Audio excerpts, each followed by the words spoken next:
Alrighty, good morning, Heber Valley. This is Mornings with Mike. I'm Mike Hewlett.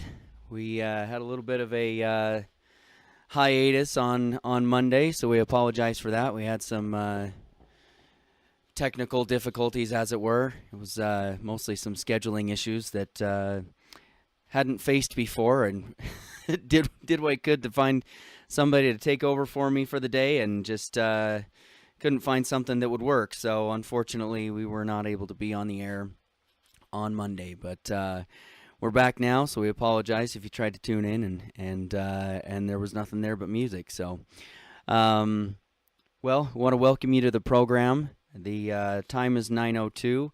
It is a balmy 50-something degrees out there.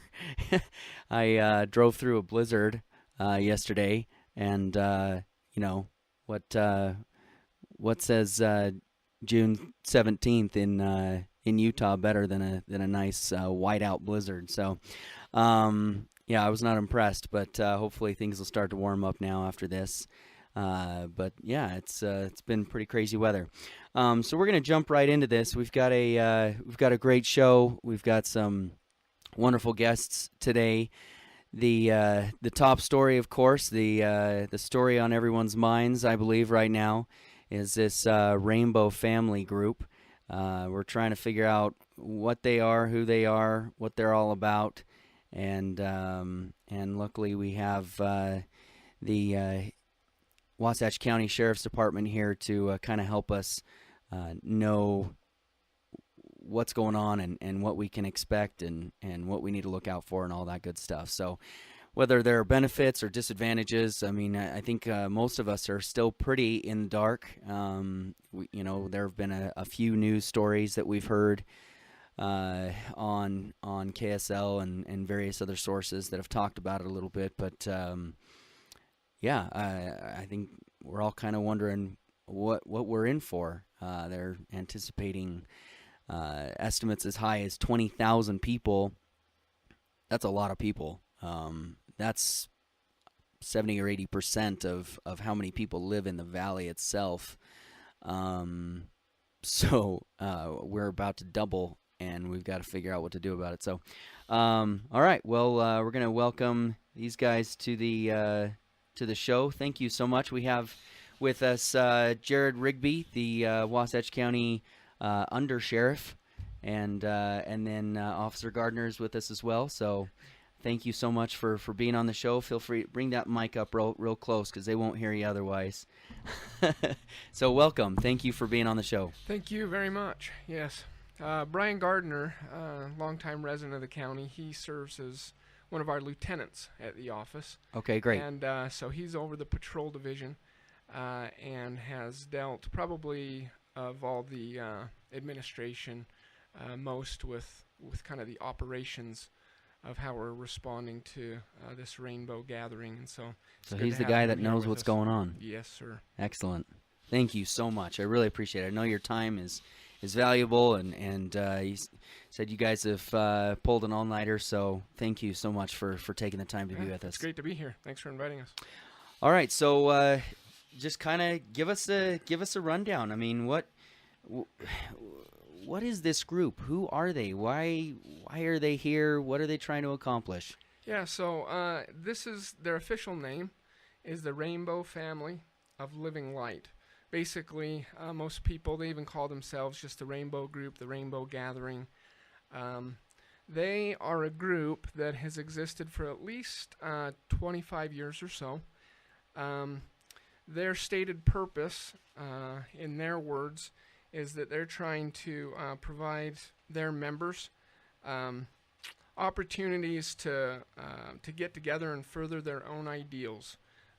Really what they're talking about is they're a group that's utopian, or that they're trying to be, they try to bring in kind of the hipster movement, hippie movement. Really, they'll just accept anyone. But a lot of their, what we believe are their leaders, they say that they don't have leaders, they don't have organizers. So when we go up there, they say no one's in charge. But those that we identify to be their organizers, they say they'll just accept everyone.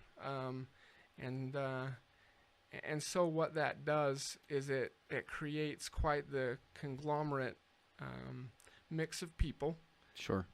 who sometimes get along and sometimes they don't. And sometimes they can reflect the ideals of the different communities that they go to, and sometimes they don't. Also, this is a group that they travel. They have a spring camp and also a fall camp. And their spring camp is the bigger one. And they go from place to place across the country. They almost always, or maybe always, camp on forest land, so federal land. And they kind of have a relationship with the Forest Service. Okay. And the U.S. Department of Agriculture. And then as local governments, whether it's the counties or the cities that they come into, we basically just have to, for the first time, start learning what it is that they're about, what the impact is going to be on our community, if there are going to be any benefits or not. They say there's going to be. We have some serious doubts about that, but we shouldn't say that they state that there's going to be some benefits. What are they saying that it's going to be a benefit to having them here? They say they're going to bring in money to the community. Some of them have told us that they bring in $1 million or $1.5 million in business to the community, Mm-hmm. and somehow the economics are worth the frustrations that might exist while they're here. Yeah, sometimes it's hard to put a finger on how much it costs taxpayers to have extra hours, extra enforcement, extra Yes. people kind of patrolling around, checking on them. It is. Well, there's quite a response that needs to take place. I think Mike Davis said it best, that we prepare for the worst, but we're hoping for the best. Sure. And so that's really what we have to do with all of our deputies, all the employees, both at the county and all the different departments, not just the sheriff's office, but all the different departments there. Public Works is affected. The health department is significantly impacted through this. Our jail, also our patrol, Right. the city and all their different departments, just trying to deal with all these folks that come and the different things that they bring with them. Right. Yeah, so I have so many questions. First of all, so do they have permits? Do they need permits? I mean, 20,000 people, that's not a small get-together. And I guess this is supposed to last through the summer, so it's probably not going to be 20,000 people all at once. Right. But So I mean, did they have to get permission to take over permits, wherever they are? That's a question, really, and the purview of the Forest Service. It is their land. Sure, So sure. right where they're staying, that's federal jurisdiction. Mm-hmm. So probably best to answer that is the Forest Service, but Well, we'll definitely happen- have them on to talk to we us. happen to know, too, that no, there's not any fees that are being paid toward a permit Okay, on forest land. gotcha. And from there, I think it's also important to know that their stated dates that they're going to be here. This is both from their websites and also in talking with them. July 1st through the 7th.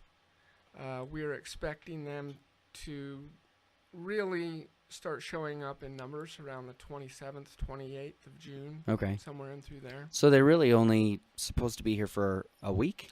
Well, so again, the stated times, the official times that they give to people are the 1st to the 7th. But there's already a number of them that have come out and to scout it, to organize it. Right. We'd say there's about 100 that are at the camp right now, Mm-hmm. up on the east side of the valley in Lake Creek area. Yeah. And that they continue, maybe the major numbers being around July 10th or so. Okay. One of the things that they also do is that they say they're going to leave people here for about 2 weeks to a month to clean up and to try to restore the forest Mm-hmm. and the land. Yeah. Um, and that they could be here until around August 1st. Uh-huh. So to answer your question, the bulk of them are here from the 1st to the 7th. The peak is about the 3rd and the 4th. Then it tapers off after that.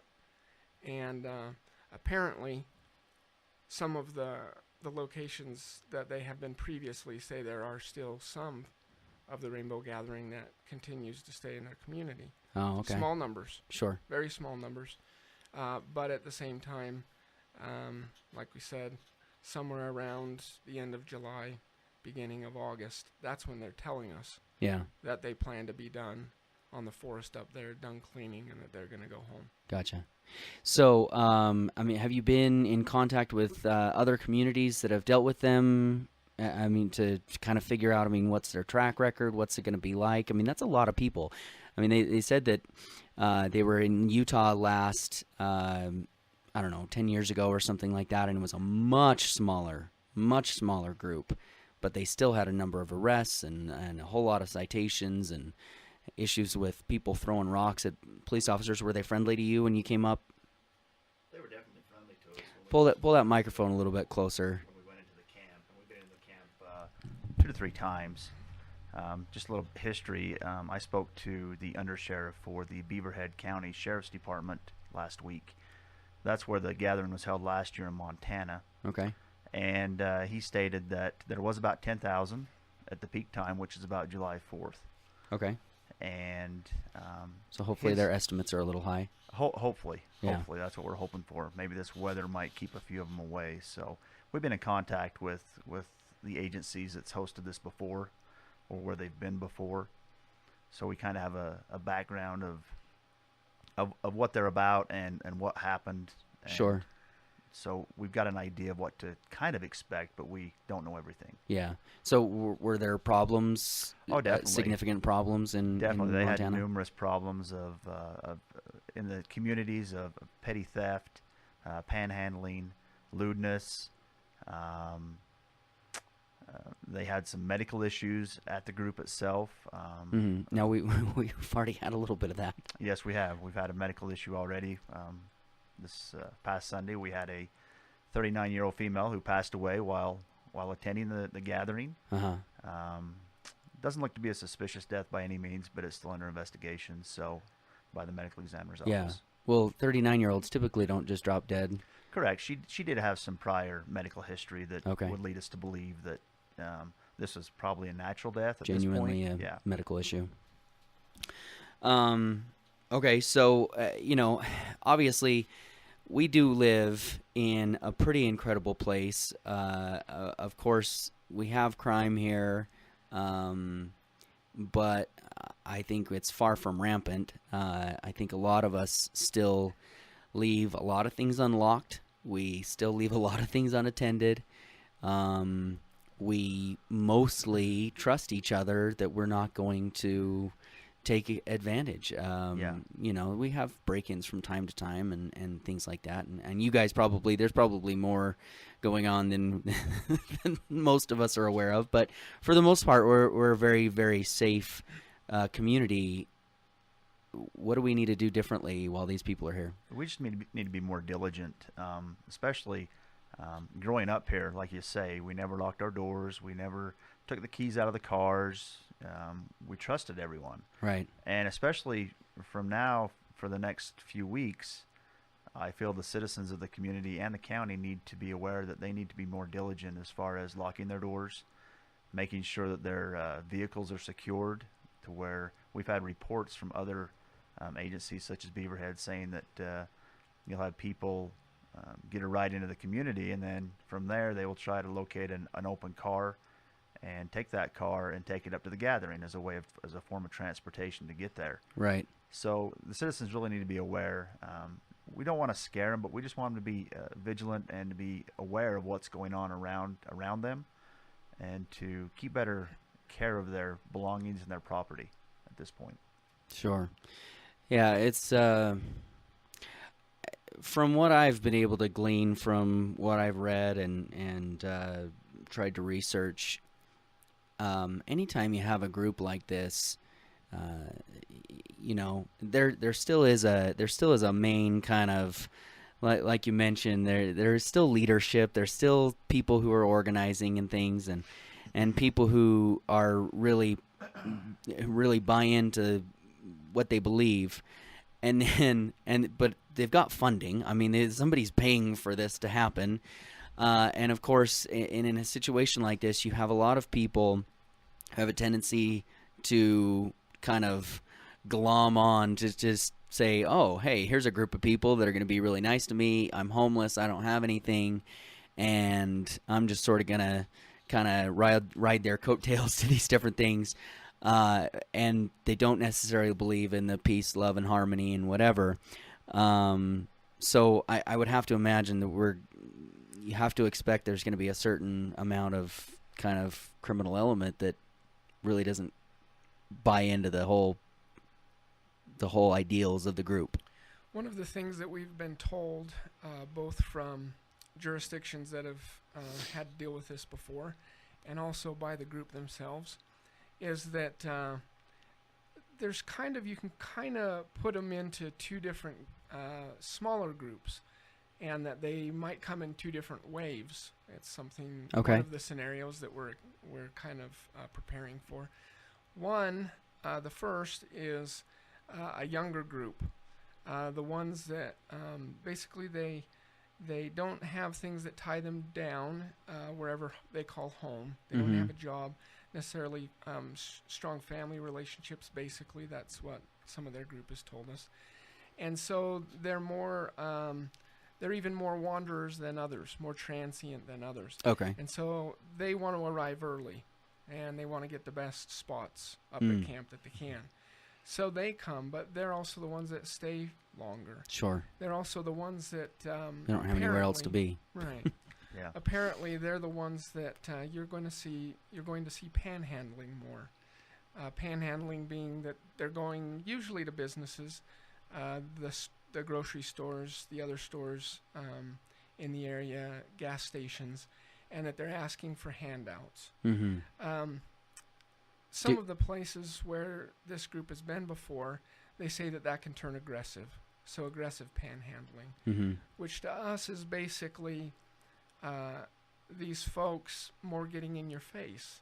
Sure. More giving you a hard time about convincing you can spare $1 or $2. Sure. You can spare to fill up my $5 or my 5-gallon gas tank. Right. Which is a gallon. It's just a gallon. Yeah. Come on. You have this nice car. Yeah. I have this car. That kind of thing. And to some extent, maybe even targeting those that are more vulnerable. Sure. And those whom they think that they can intimidate. Right. And so those are things that we need to watch out for.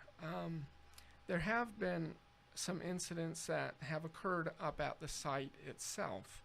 That's one of the approaches that we are using is basically a plan where there are two different sites. One is the campsite where the Rainbow Gathering is held, and the other is just everywhere else in the county, up to that front door of that campsite. Does that Sure. make sense? Mm-hmm. And so we run different scenarios and try to get prepared for both sets of situations that might come to us. And so talking just about outside their front door, all of our county roads, state roads, city roads, our businesses here, our residences, we're looking at panhandling as being an issue. We're looking at shoplifting, trespassing. We're looking at basically situations where they're on the roadway and that their vehicles apparently there's a certain segment of this group that you wonder how their vehicle even runs. Sure. And, yeah, I've seen those before. Yes, and that they have lots of problems with the vehicle, and registration problems, issues with whether they have driver's licenses that are valid, things like that. Right. So in that realm, we're going to try to hit it hard, to be enforcing as strictly as possible, so that we can make stops if they have warrants to arrest them. If they don't have driver's licenses, to be dealing with them also. If their vehicles aren't roadworthy and violate the law, dealing with that. If we need to impound and tow, doing that. Working with all the business owners and the citizens here in the valley floor and wherever they might live to deal with whatever suspicious circumstances they might be seeing. Sure.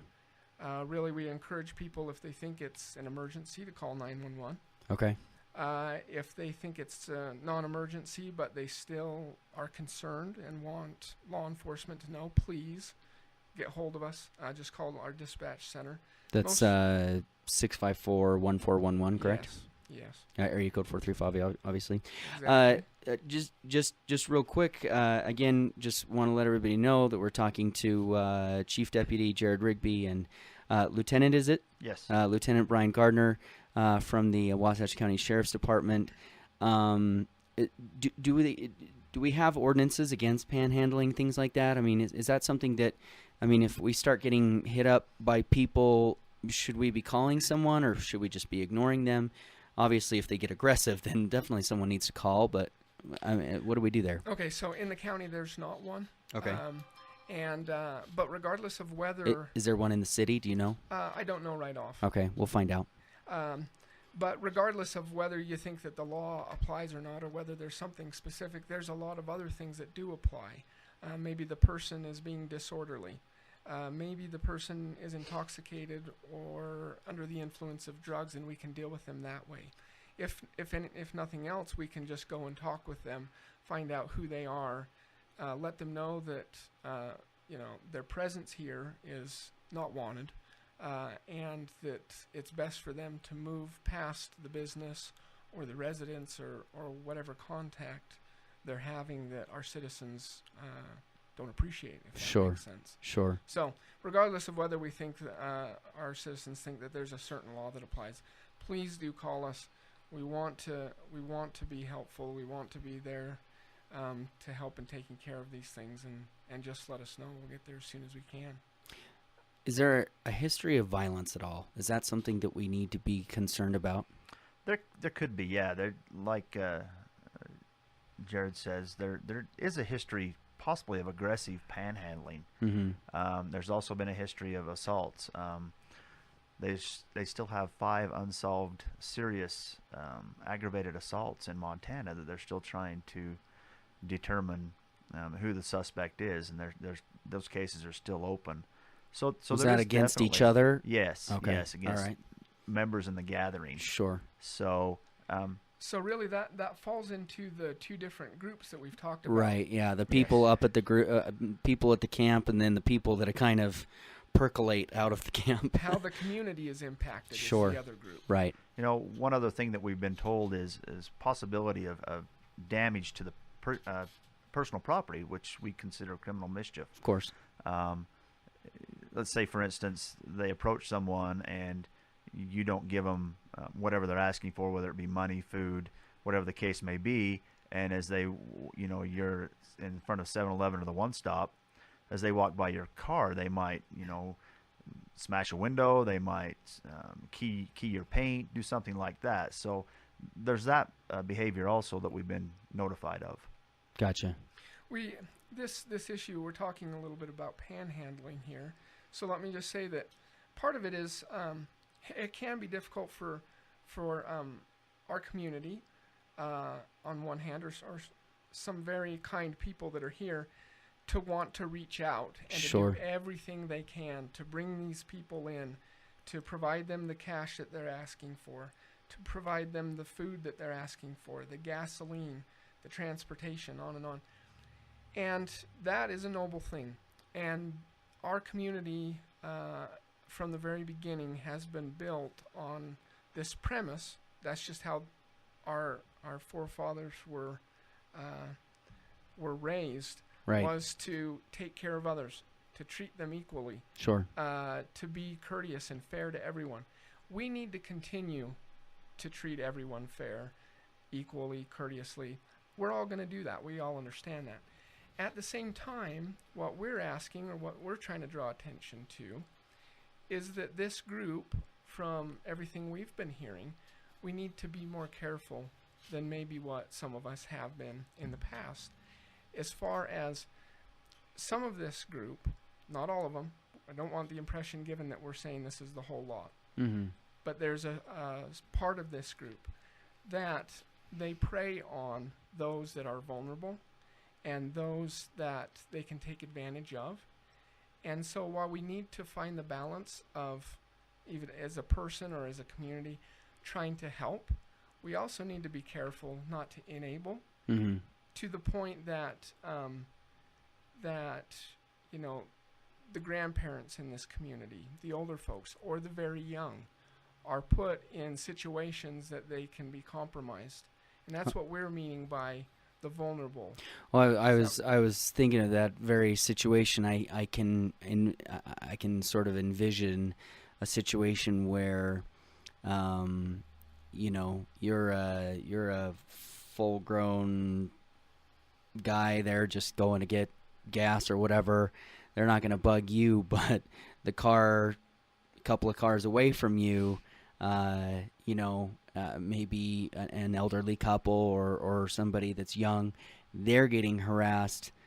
We probably need to be aware of that as the person that's not getting harassed and be willing to kind of intervene or say something or do something, because that person may not have that ability to do that for themselves. You might be able to hold your own in talking with them or in dealing with them. Sure. But someone else might not be able to.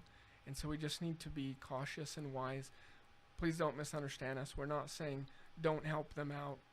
Turn your back to them, just walk away. We're not saying that. Yeah. We're just saying please be careful, especially maybe more than what we have been in the past for the next month or so. Let's just be careful. Yeah. I think another thing that I want to add to that is if you do see, if you're standing there, pumping gas and they don't dare come up to you, but if they come to, like you say, an elderly person or a younger person and they're really harassing them, maybe for you to go over and talk to them and see what they want and what they need. Kind of basically, let's watch out for each other, right, as community members. Yeah. Yeah, not turn a blind eye to what's going on. Yes. We also need to be careful not to take matters into our own hands. To the point Sure. While we can always Don't want to make a problem worse. Right. The law, and all of us understand that we can defend ourselves if it comes to that kind of a thing. Mm-hmm. Those are going to be the extremes.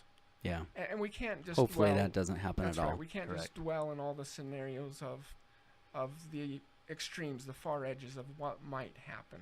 We do need to have those scenarios going through our minds, but that's going to be the exception rather than the rule. Sure. And so, like Brian's saying, some of the other things for us to just be watching out for.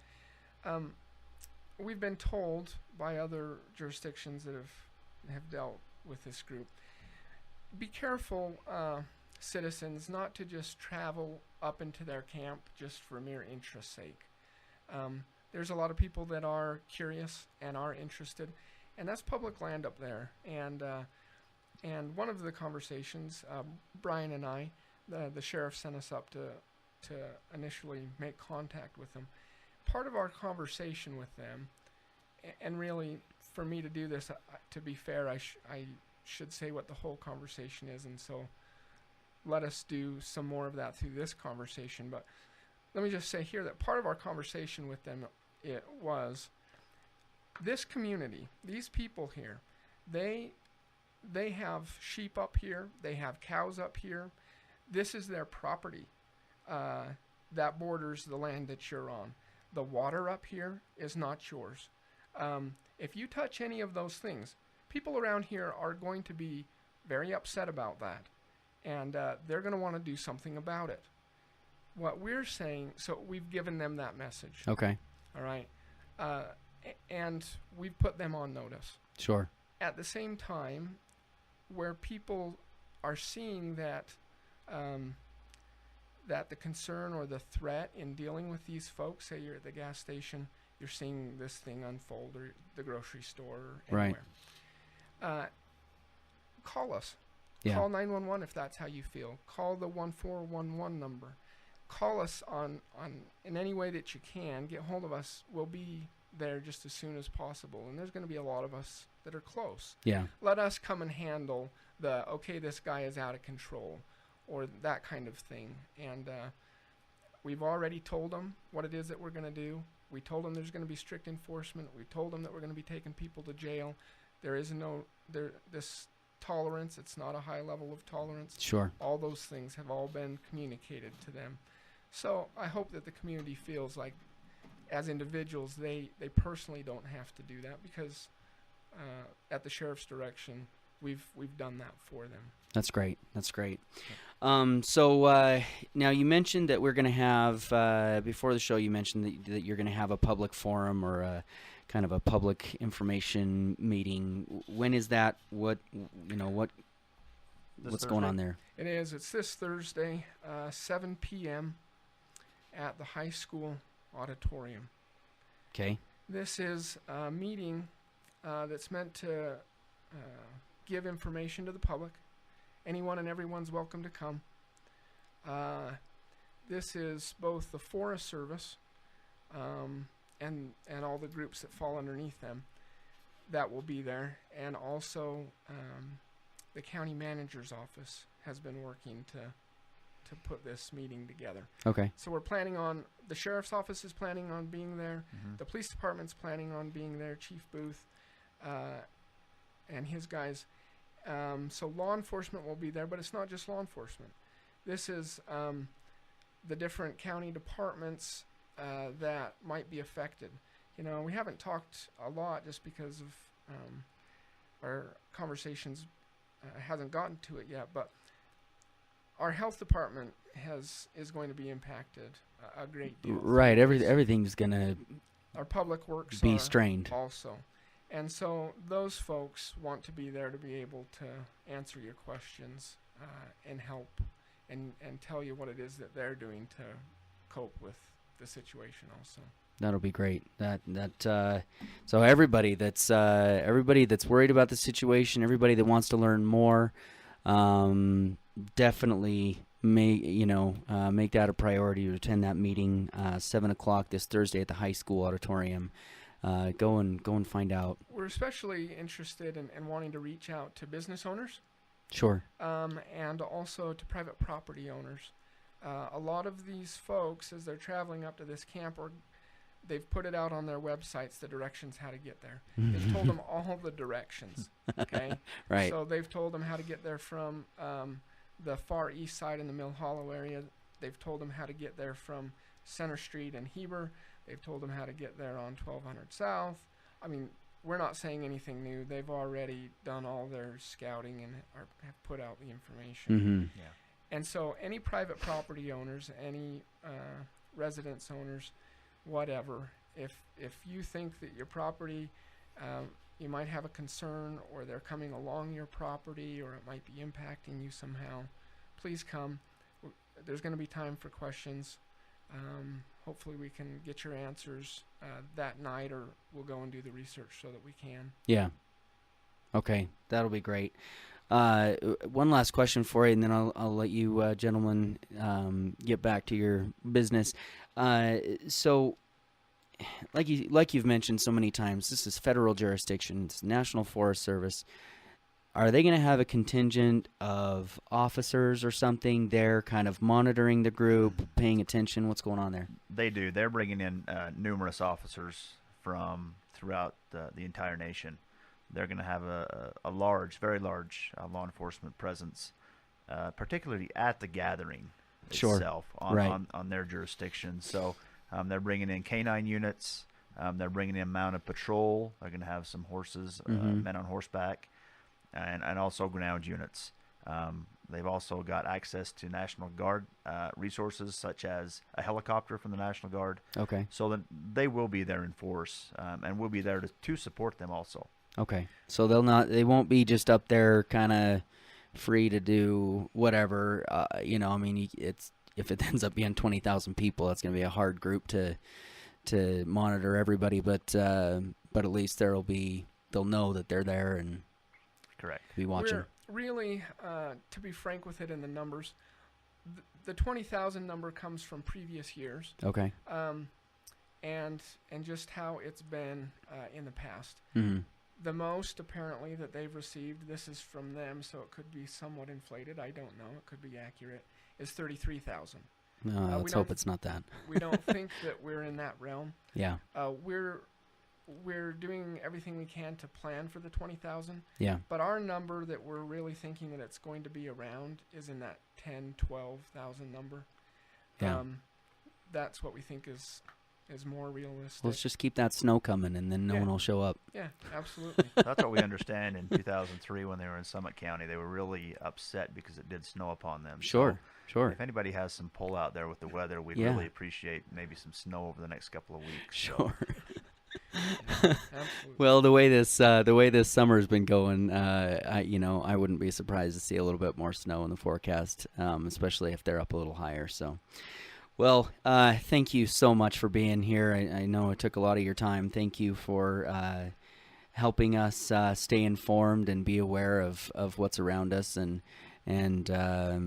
I want to encourage everybody to go to that meeting. I think that'll be very valuable to learn what all the different agencies have to say, to hear from the Forest Service and other groups, so that we know that it's being handled and we know what to do. We appreciate the relationships that exist between our office and the public. Offices and organizations like yours, Mike, that are helping and getting the word out. We really want to thank all those people. Also our employees. They already are doing a lot to just do their jobs. Sure. And in the next month, we've asked them to basically double everything that they're doing, the amount of time that they're there's spending. If they're already twice as many full-time, people. we're asking them to give even more. Their families are going to be really significantly impacted by all the time that they're giving. So we appreciate the support. That we want to have open communication. Yeah. When you have concerns, folks, please give us a call. The sheriff wants to hear your concerns. I know Chief Booth does also. Mike Davis, the county council, I know that the city feels the same way. Sure. Please, let's just stay communicating together. Yeah, that's great. All right, well, thank you so much for being on. We'll let you get back to your very important work, and just really thank you so much Thank you. for being on. All righty, well, so there you have it. We definitely need to be more community oriented and more aware of our surroundings in the coming months. We have a tendency in this incredibly busy, fast-paced life that we all live now, to kind of ignore what's going on, even right next to us. So we don't have time to deal with it. And I think that we need to make a concerted effort. Hopefully, we all can over the next couple of months. And it's a lesson that I think that we can all benefit from in just our regular everyday lives. We need to be more aware of our surroundings. We hear these different stories about tragedies and violence and things like that in other parts of the country, and so many things have the potential to be avoided or thwarted or whatever the case may be, if people were more aware of what was going on around them. And it was always when I was living in Japan, we would be trying to find an address and or trying to find a specific family or something, and someone would be out walking in the neighborhood, and we would stop and ask them, do you know where this is? Do you know this person? They would have no clue who they were. They didn't recognize the name. They didn't know what the address was. They were just no idea. And then it would turn out that would be their next door neighbor. and I thought that was just crazy. And then of course I came home and got married and bought a house, and you start to realize that if you don't make a concerted effort to know what's going on around you, you just won't. If you don't have an outgoing, friendly neighbor, you'll never know who they are. You'll never know what their name is. You'll never know who lives there. You'll never know what's going on. You really have to make an effort to know those things, and you have to want to be conscious and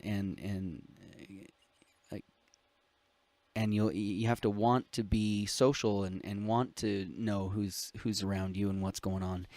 And I think that we need to, hopefully we can be more like that in our regular everyday lives. Take the time to know who our neighbors are, know who is around us, but also I think we need to be extra vigilant over the next month or two, to be very aware of our surroundings and what's going on around us, because I definitely believe that that there are certain people in our society that they know how to find the people who are vulnerable, just like the officers were saying. They can pick them out. They almost have a divining rod to find the people who are easy targets. And we need to be, when we are not the easy targets, we need to be aware of when those people are being taken advantage of, and be more of a tight-knit community, and make sure that we're supporting each other. And when we do see specific suspicious activity, we need to let somebody know. And not just turn a blind eye to it, not just ignore it. So keep your eyes peeled a little bit. Pay a little bit more attention. Take that extra half a second to look at somebody walking down the street and make sure you know what they're doing. Make sure you know what's going on. And of course, we want to be a friendly, kind, community. We don't want to oppress anybody. We don't want to shun people who have good intentions. We don't want to treat them poorly. We don't want to make them feel like second-class citizens by any means. We just have to be aware, and recognize that problems could come. So anyway, hopefully we won't have too many issues down here in the valley. Hopefully that won't be something that we have to deal with, and hopefully they'll keep to themselves. They'll stay up in the mountains there. And hopefully they won't, damage not only our national forests, but any private property. And hopefully the National Forest Service will have enough of a presence there to deter any criminal activity. But just the impact on the community. Sure, they may come down and buy things from our local grocery stores. They may buy things at our local hardware stores. They potentially will eat at restaurants. Who knows what they're going to be doing? But the tax burden on all of us to support a group like this, I believe, will end up being fairly significant. Our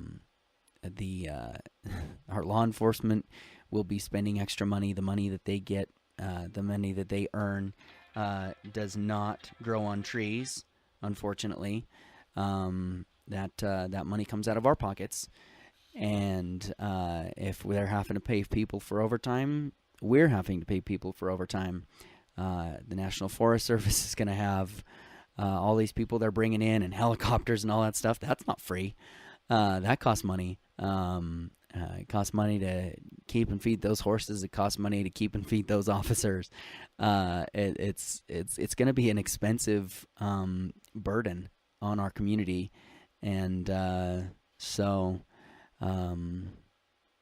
yeah, I don't know. It's going to be an interesting experience for all of us, and a learning experience for us.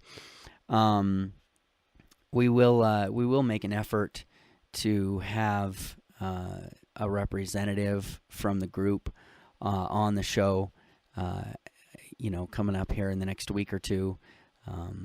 Also, we'll make an effort to get somebody from the National Forest Service to come on and kind of update us on where things are from their standpoint, because they have a lot more experience with this. They deal with it on a regular basis, on an annual basis, and so we'll do what we can to keep you more informed and get you as much information as we can find.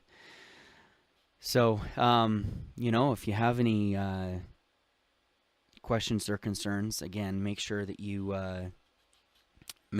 get to that meeting on Thursday, tomorrow at 7 p.m. at the high school. That should be very helpful and informative. But again, want to thank Chief Deputy Rigby and Lieutenant Gardner for being on the show. It was very kind of them to take time out of their busy schedules to be here.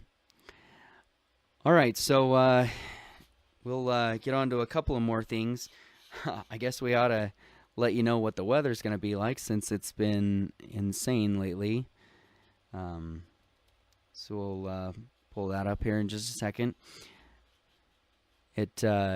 I seriously, I could not believe how bad that drive was down through Park City yesterday. It was just, it was as bad of a snowstorm as maybe I've ever experienced. Even in the dead of winter, other than the roads, of course, were not icy and it wasn't really accumulating, but it was coming down as hard as I've ever seen it snow. So it was pretty incredible.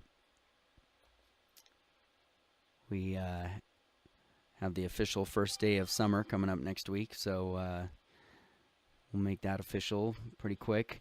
Today we've got a high of 63 degrees, and then the warming starts.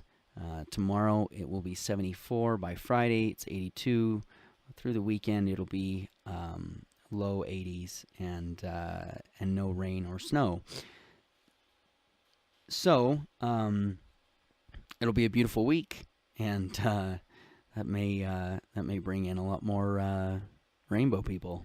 So we'll see how that goes, but it'll be interesting to follow. Over the weekend, I didn't get a chance to talk about any of this stuff on Monday, unfortunately. But of course, the NBA Finals finished up with the San Antonio Spurs beating the Miami Heat in 5 games. They really kind of embarrassed them. They just trounced them. It wasn't even hardly a competition.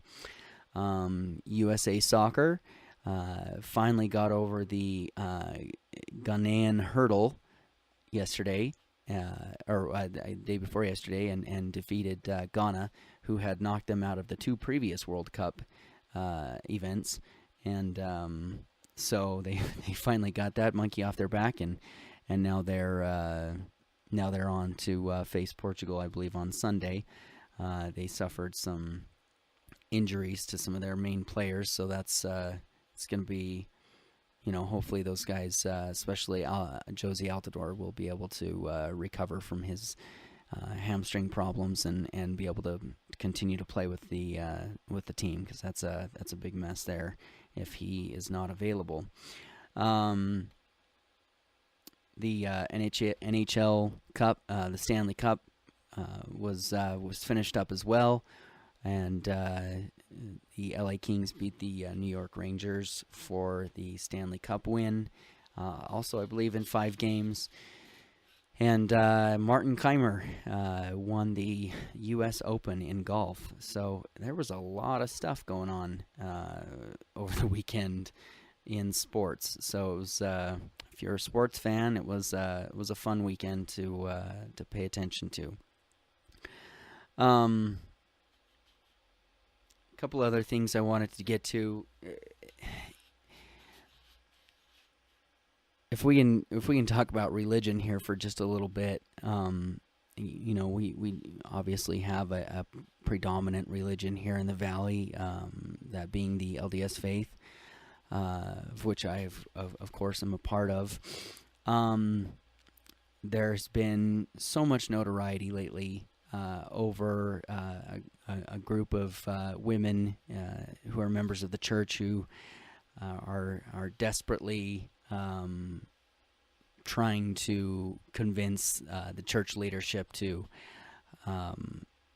allow women to be part of the male organization known as the priesthood, and to receive certain privileges and responsibilities that have been held only by men through the history of the faith. And now, of course, they're getting lots more publicity because the leader of the group, known as Ordained Women, has received a letter from her local clergyman informing her that they are extremely concerned with the things that she's doing, with the attitude that she has toward the church, and the things that she is saying about the church in public, many of which are quite disparaging. And they've informed her that she's going to face a disciplinary council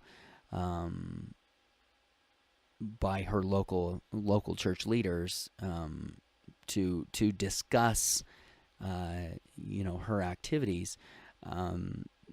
When one of these councils is convened, it's not it's really not a trial. Basically, they're just saying, hey, we're really concerned about this. We feel like the things that you're doing and saying are not in line with the doctrines of our faith, and we need to discuss this, because if you're going to continue to do this, we may find it necessary to remove you from the membership in the church, because you're not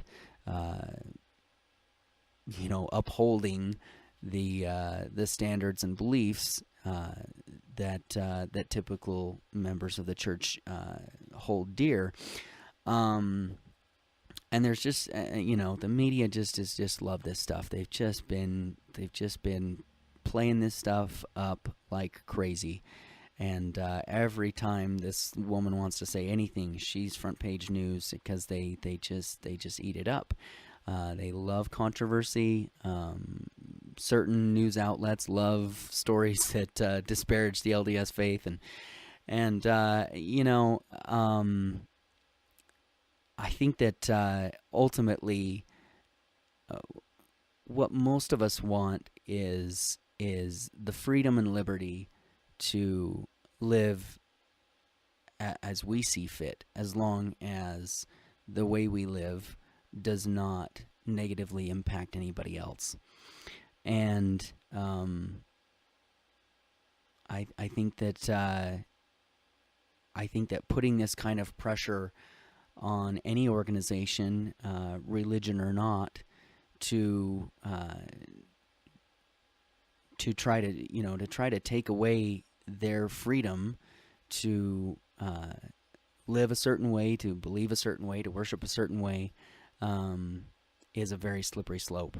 And hopefully people will recognize that insisting that the LDS Church do a certain thing or change the core tenets of their faith to fit a certain agenda is not really beneficial to anybody in our country, because you don't want someone to tell you how to live, or you don't want someone to tell you how to believe or what to think, and that's our country has a tendency to be, it has been trending toward more and more legal and state-sponsored restrictions on what you can think and what you can believe and what you can say, and how you can worship or not worship, and that's a very scary thing. If you choose to not believe in God and to not worship in any way, shape, or form, then you ought to hold that right near and dear to your heart, that you are allowed to do that. And in the same respect, if you choose to believe in God and worship Him according to the dictates of your own conscience, you should equally hold that right dear, and you shouldn't want to infringe on anyone's right to think or act or believe a certain way. And I think that so many groups don't recognize that when you take away one person's right to believe or think a certain way, you are taking away your own right, potentially, to believe or think a certain way. Just because you disagree with what they think or believe doesn't change the fact that at some point in the future, the prevailing winds could change, and all of a sudden, public policy could be to, say that what you think or believe is not appropriate, and they'll take that right away from you. We really have to be careful with that freedom. And if this woman wants things a certain way, and it doesn't match up with the doctrine of her faith, and it just doesn't, that's just has to be her decision, and it doesn't have anything to do with discrimination. It doesn't have anything to do with equality or inequality, as the case may be. It is simply a fact that a certain religion believes certain things, and they by no means oppress anybody about it. And if she truly understood the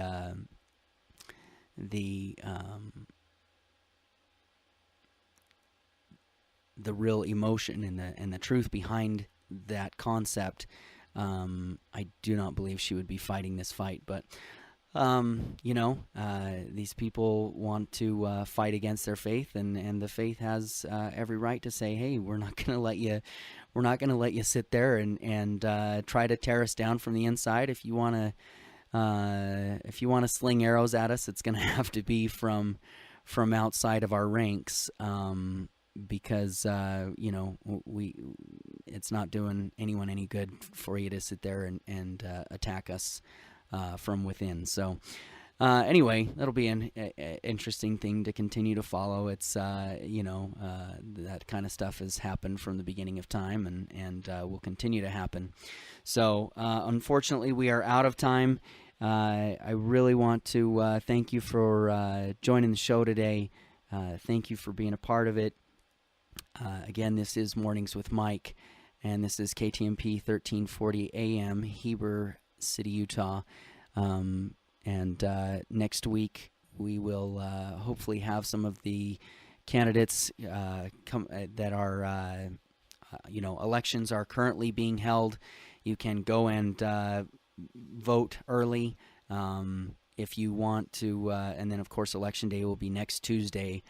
So I've made a lot of calls and made a lot of invitations to come on the show, and everybody's busy. Everybody's got reasons to not be on the show. So I don't know. Hopefully they'll be able to get the message out that they want to. We should have Mike Peterson on Monday. We're hoping also to hear from Jay Price at some point. That is really kind of the premier primary election in the Republican Party since anyway, they'll be running for county council. So yeah, tune in next Monday, and then we'll have a great show for you. We'll have some interesting guests, and hopefully they'll be able to get their message out and give you a reason to vote for them. So anyway, again, thank you so much. This has been Mornings with Mike, and we will talk to you next week. Have a great day.